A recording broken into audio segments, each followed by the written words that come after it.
오늘 읽으신 하나님의 말씀은 신명기 20장 1절에서 20절까지 말씀입니다. 신명기 20장 1절에서 20절까지 우리 함께 성경 말씀 함께 봉독하도록 하겠습니다. 네가 나가서 적군과 싸우려 할 때에 말과 병거와 백성이 너보다 많음을 볼지라도 그들을 두려워하지 말라. 애굽 땅에서 너를 인도하여 내신 네 하나님 여호와께서 너와 함께 하시느니라. 너희가 싸울 곳에 가까이 가면 제사장은 백성에게 나아가서 고하여 그들에게 말하여 이르기를, 이스라엘아 들으라. 너희가 오늘 너희의 대적과 싸우려고 나왔으니 마음에 겁내지 말며 두려워하지 말며 떨지 말며 그들로 말미암아 놀라지 말라. 너희 하나님 여호와는 너희와 함께 행하시며 너희를 위하여 너희 적군과 싸우시고 구원하실 것이라 할 것이며, 책임자들은 백성에게 말하여 이르기를, 새 집을 건축하고 낙성식을 행하지 못한 자가 있느냐? 그는 집으로 돌아갈지니 전사하면 타인이 낙성식을 행할까 하노라. 포도원을 만들고 그 과실을 먹지 못한 자가 있느냐? 그는 집으로 돌아갈지니 전사하면 타인이 그 과실을 먹을까 하노라. 여자와 약혼하고 그와 결혼하지 못한 자가 있느냐? 그는 집으로 돌아갈지니 전사하면 타인이 그를 데려갈까 하노라 하고, 책임자들은 또 백성에게 말하여 이르기를, 두려워서 마음이 허약한 자가 있느냐? 그는 집으로 돌아갈지니 그의 형제들의 마음도 그의 마음과 같이 낙심될까 하노라 하고, 백성에게 이르기를 마친 후에 군대의 지휘관들을 세워 무리를 거느리게 할지니라. 네가 어떤 성읍으로 나아가서 치려할 때에는 그 성읍에 먼저 화평을 선언하라.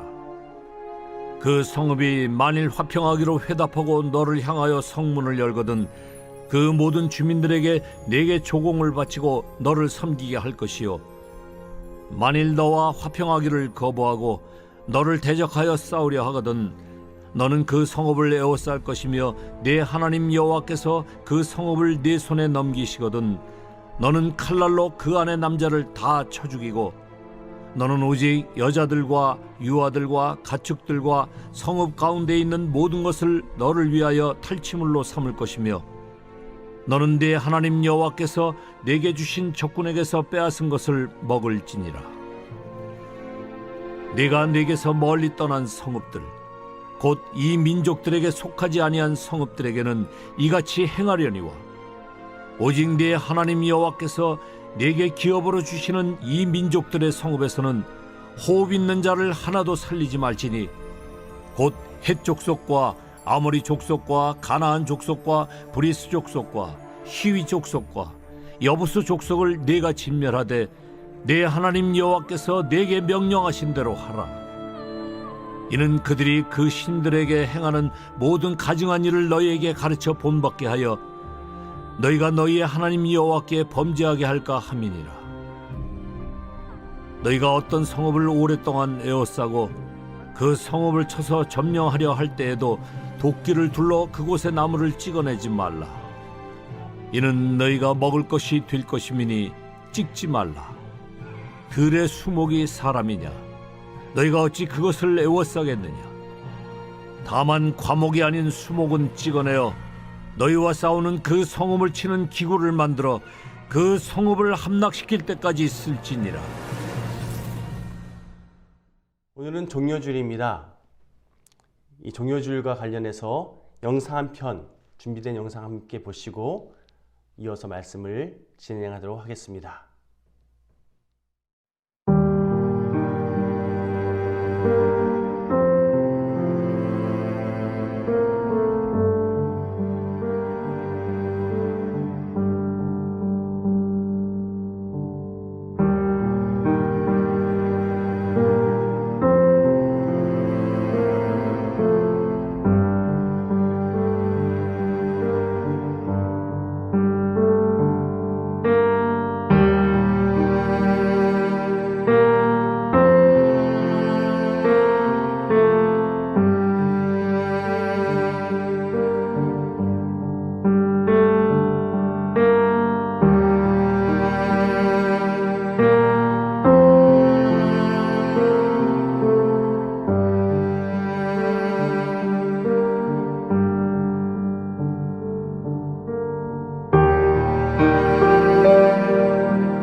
저는 개인적으로 세상의 유혹 시험이 내게 몰려올 때에 이런 가사로 시작되는 주를 찬양이라는 찬양을 정말로 좋아합니다.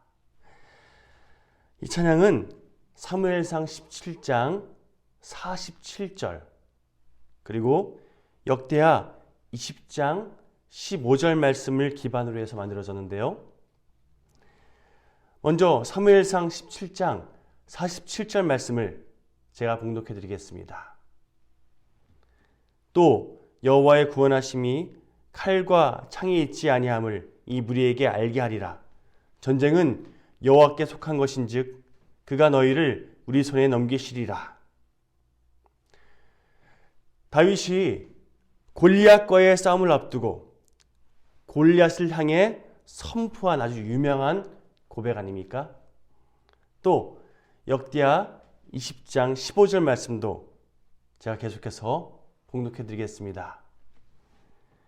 야하시엘이 이르되 온 유다와 예루살렘 주민과 여호사밧 왕이여 들을지어다. 여호와께서 이같이 너희에게 말씀하시기를 너희는 이 큰 무리로 말미암아 두려워하거나 놀라지 말라. 이 전쟁은 너희에게 속한 것이 아니요 하나님께 속한 것이니라. 아멘. 그렇습니다, 여러분. 제가 앞서 소개한 주를 찬양이라는 이 찬양은요, 지금 제가 봉독해드린 두 성경 구절의 핵심 문구라 할 수 있는 전쟁은 하나님께 속한 것이다 라는 신앙 고백을 기반으로 해서 우리들의 삶은 영적 전쟁의 연속임을 깨달아야 된다. 그러니 인간적인 시각으로 그렇게 사람의 눈으로 판단하려 들지 말고 영적 전쟁은 하나님께 속한 것임을 인정하고 깨닫고 언제나 믿음의 눈을 들어서 하나님의 시각으로 우리의 삶을 바라볼 줄 알아야 한다.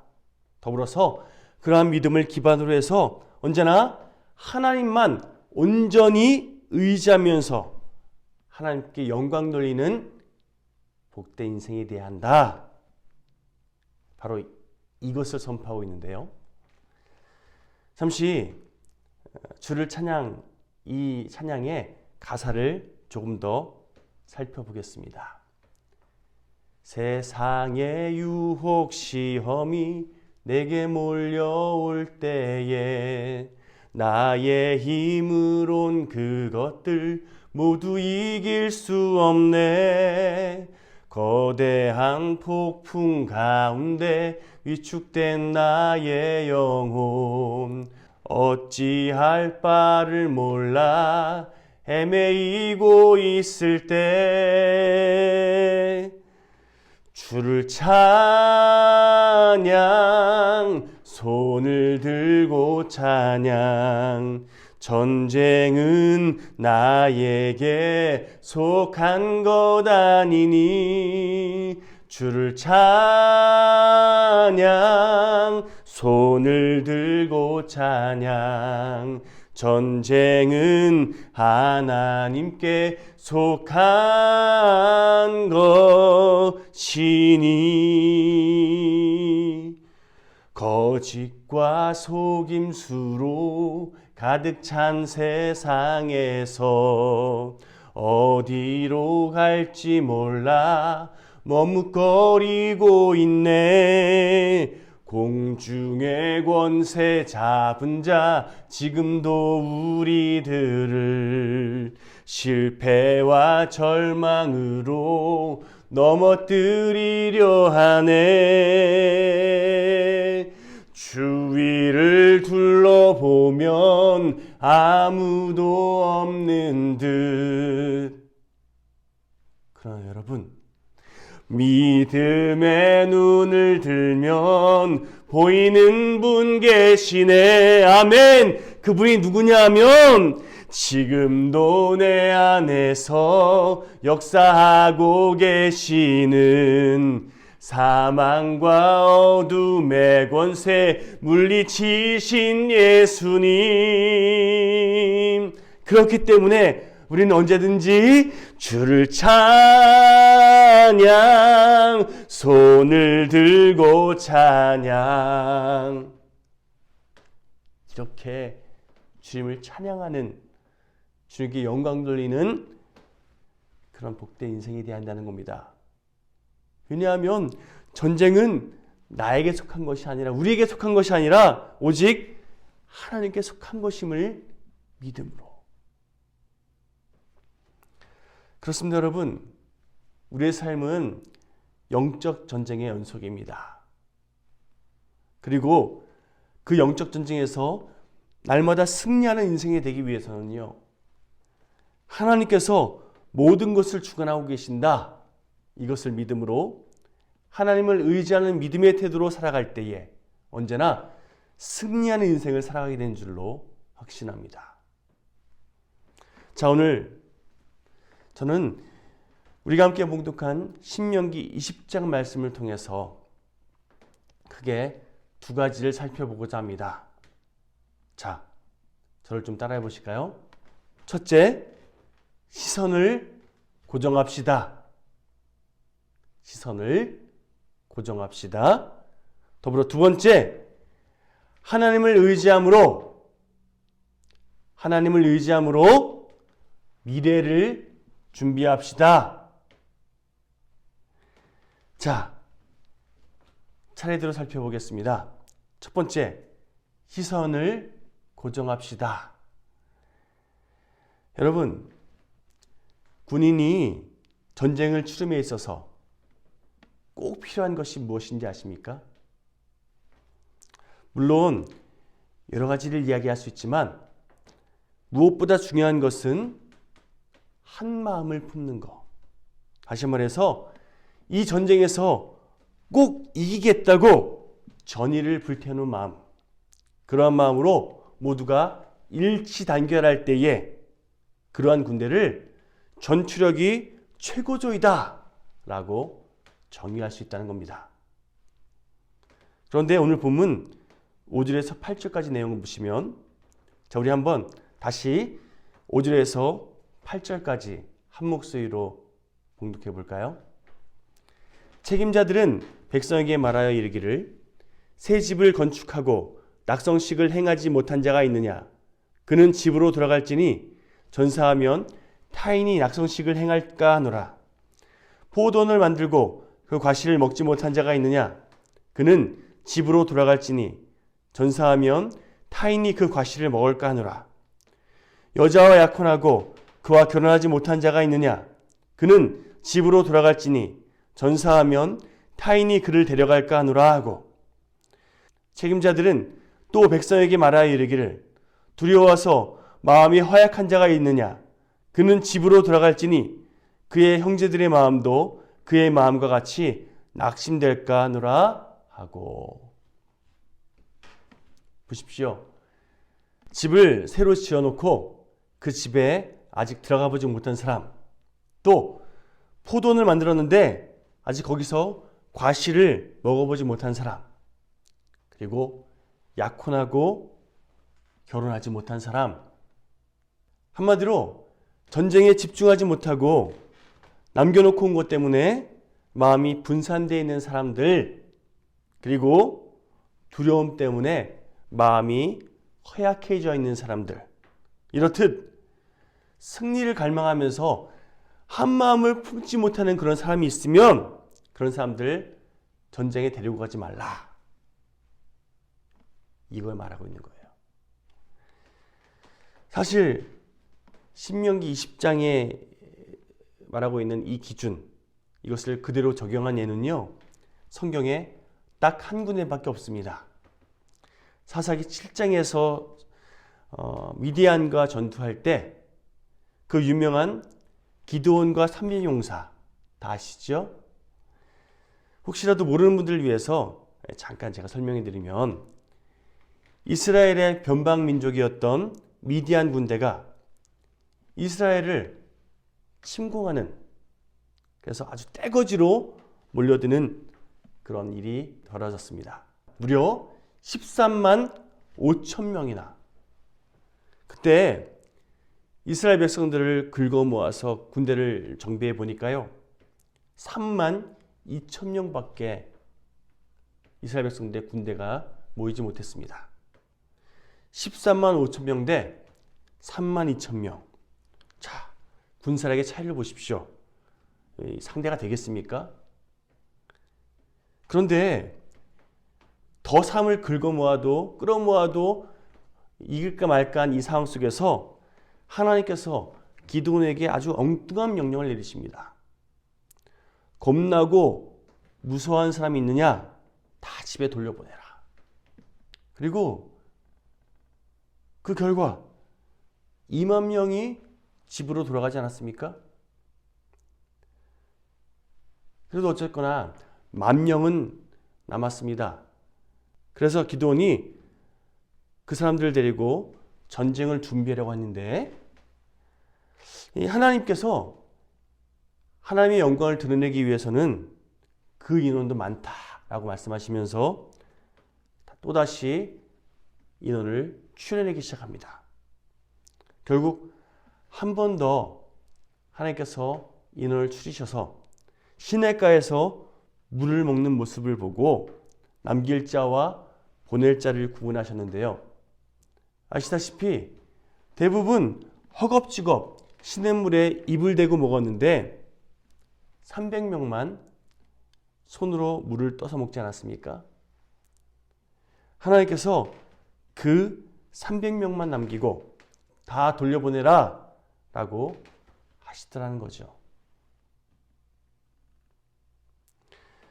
어쨌든 그렇게 남겨진 300명으로 미디안의 엄청난 대군을 하나님께서 그렇게 물리치시는 놀라운 기적을 펼치셨는데요. 그 내용을 아주 간단하게 다시금 소개해드리자면 기드온이 하나님의 명령에 순종해서 그 300명을 데리고 야밤에 항아리를 깨고 그 안에 든 횃불을 꺼내서 함성을 지릅니다.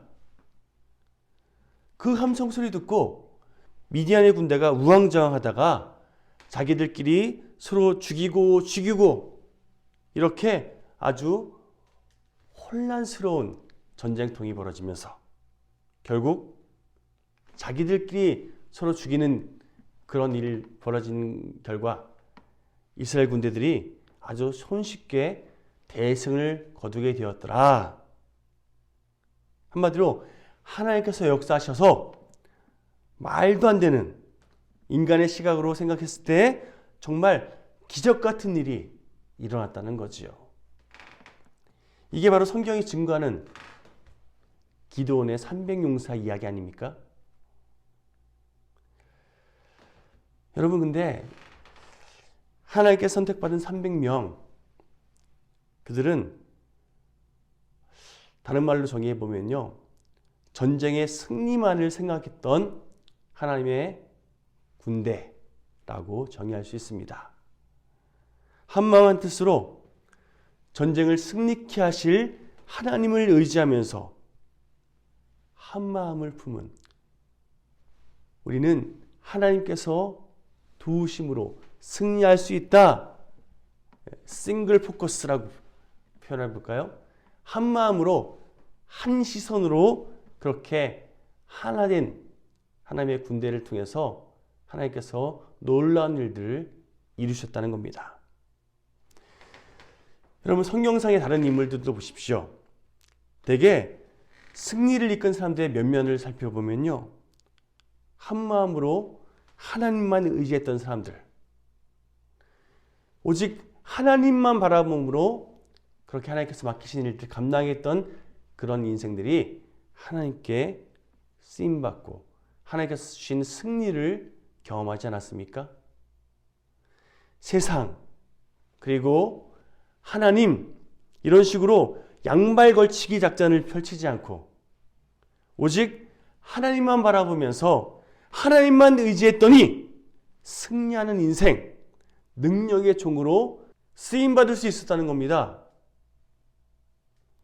여러분 분명히 기억하시기 바랍니다. 사단의 세력은 항상 우리의 마음을 나눠지게 합니다. 하나님만 바라보지 못하게 하고요.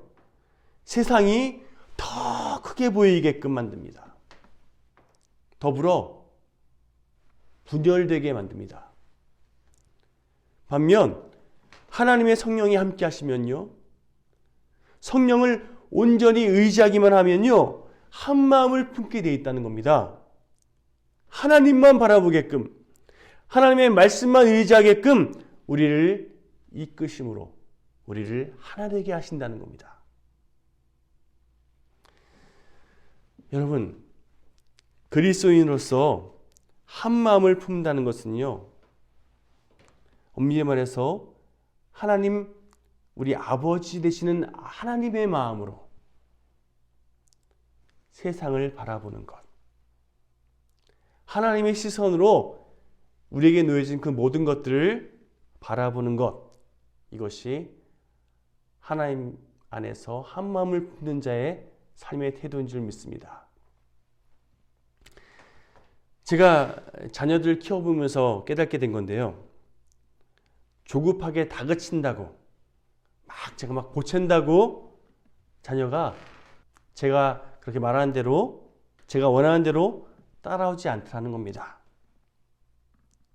다만 인내하고 또 사랑으로 품어주고 오히려 더 헌신하고 섬겨주면, 그러나 잘못한 거 오냐 다 받아주지 않고 때로는 사랑으로 책망하되 다만 인내함으로 품어줄 수 있는 그런 선택을 할 때 자녀가 바로 서게 되더라는 겁니다.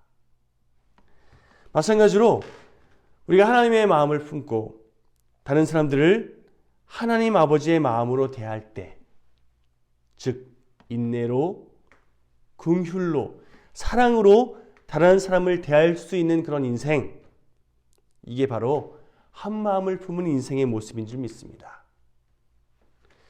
또한 세상과 하나님 양쪽에 한 발씩 이렇게 걸치고서 내 이익에 따라서, 내 편의에 따라서 이리 기웃 저리 기웃 이렇게 하지 않고 모든 상황 속에서 하나님의 뜻을 바라고 구하며 온전히 순종하는 인생, 이게 바로 한 마음을 품은 인생인 줄 믿습니다. 마태복음 6장 22절에서 23절까지 말씀을 보면요. 제가 봉독해 드릴게요. 눈은 몸의 등불이니 그러므로 내 눈이 성하면 온몸이 밝을 것이요 눈이 나쁘면 온몸이 어두울 것이니 그러므로 내게 있는 빛이 어두우면 그 어둠이 얼마나 더하겠느냐. 저는요, 눈이 성하다, 또 눈이 나쁘다 이렇게 말하는 것을 처음에는 시력에 대해서 말하는 것 줄로 생각했습니다. 시력. 그런데 이 부분을 영어 성경 킹 제임스 버전으로 읽어본 적이 있는데요. 눈이 성하면 이 부분이 싱글, 다시 말해서 눈의 초점이 하나이면, 싱글 포커스이면 온몸이 밝을 것이요, 이런 뜻이더라고요. 계속해서 마태복음 6장 23절도 마찬가지예요. 눈이 나쁘면 이 부분도 시력이 나쁘다 이걸 의미하는 게 아니라 싱글 포커스가 아니면, 즉 시선이 분산되어 있으면, 이런 뜻이더라고요. 자, 지금 예수님께서 어떤 인생에 대해야 한다고 말씀하고 계십니까? 싱글 포커스. 오직 하나님께 시선이 고정된 인생이 돼야만 온몸이 밝아질 것이라고. 다시 말해서 하나님께 시선이 고정된 삶을 살아가면 하나님의 영광으로 빛을 발하는 인생이 될 거라는 겁니다. 그러나 눈이 나쁘면, 다시 말해서 영적인 시력이 나쁘면, 또 다른 말로 시선이 흩어져 있으면 세상과 하나님 다 바라보려고 막 그렇게 욕심부리면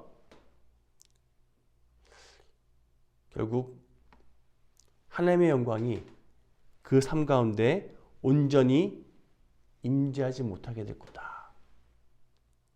그러므로 내게 있는 빛이 어두우면 그 어둠이 얼마나 더하겠느냐. 이게 무슨 얘기냐면 쉽게 말하면 그 결과 어둠에 끌려다니는 존재가 될 뿐임을 깨달아라. 이렇게 말씀하고 계시더라는 거예요. 그러면서 여러분 싱글 포커스로, 즉 하나님께만 시선이 고정되어 살아가는 복된 저와 여러분 모두가 되시기를 간절히 축원합니다. 제가 계속해서 우리 인생은 영적 전쟁의 연속이라고 말씀드리고 있지 않습니까? 그런데 여러분, 실제적인 전쟁이든 아니면 영적 전쟁이든 원리는 똑같습니다. 싱글 포커스, 즉 한 마음을 품으면 승리하게 되어 있다는 겁니다. 그러면 여러분 언제나 싱글 포커스로 날마다 하나님을 바라보면서 그 결과 하나님께서 허락하시는 삶의 기적을 누리는, 승리의 기쁨으로 하나님께 영광 돌리는 복된 우리 영일교회 모든 교우들 되시기를 다시 한번 주님의 이름으로 축원합니다. 더불어 두 번째로 오늘 본문 19절에서 20절까지 말씀을 우리 다시 한번 봉독해 보실까요? 너희가 어떤 성읍을 오랫동안 에워싸고 그 성읍을 쳐서 점령을 할 때에도 도끼를 둘러 그곳의 나무를 찍어내지 말라. 이는 너희가 먹을 것이 될 것임이니 찍지 말라. 들의 수목이 사람이냐? 너희가 어찌 그것을 에워싸겠느냐? 다만 과목이 아닌 수목은 찍어내어 너희와 싸우는 그 성읍을 치는 기구를 만들어 그 성읍을 함락시킬 때까지 쓸지니라. 이 말씀을 한마디로 요약하면요, 미래를 준비하는, 미래를 대비하는 그런 인생이 되어야 된다, 이렇게 정의할 수 있습니다. 예를 들어서 전쟁을 치르려고 하면 나무를 패서 그 나무로 무기를 만들어야 되지 않겠습니까? 그런데 아무 나무나 다 그렇게 잘라서 쓰려고 하지 말고 과수, 다시 말해서 열매 맺는 나무는 절대로 쓰지 말라는 겁니다. 손대지 말라는 거예요. 왜요? 전쟁이 끝나면 먹을 게 있어야 되니까. 다시 말해서 미래를 생각하면서 현실을 조절할 수 있는 인생이 될 때 결국 더 큰 그림을 그릴 수 있고 미래를 더 아름답게 준비할 수 있다는 거지요. 이 땅을 살아가면서 제일 어리석은 사람이 뭐냐면요, 아무 생각 없이 그냥 일단 지금 좋으면 그만이라고 이렇게 지금을 즐기려고 하는 사람들, 지금만 잘 누리면 된다고 생각하는 그런 사람들, 그게 문제라는 겁니다. 요즘 보면 우리나라뿐만 아니라 전 세계적으로 코로나19에 또 경제 위기에 천재지변, 전쟁의 위협, 정치적인 혼란 뭐 등등등 말 그대로 위기의 상황 아니겠습니까? 그러나 여러분, 누군가 그러더라고요. 위기는 위험한 기회의 줄임말이라고. 그렇습니다.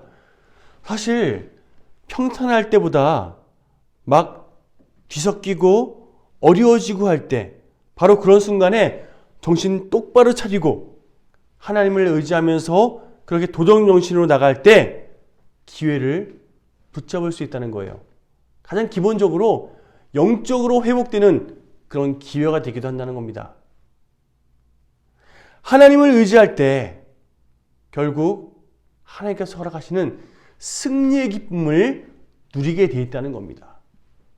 그러므로 여러분, 어려움을 또 고난을 너무 두려워하지 마십시오. 위기의 상황 속에서 너무 힘들어하지 마시기 바랍니다.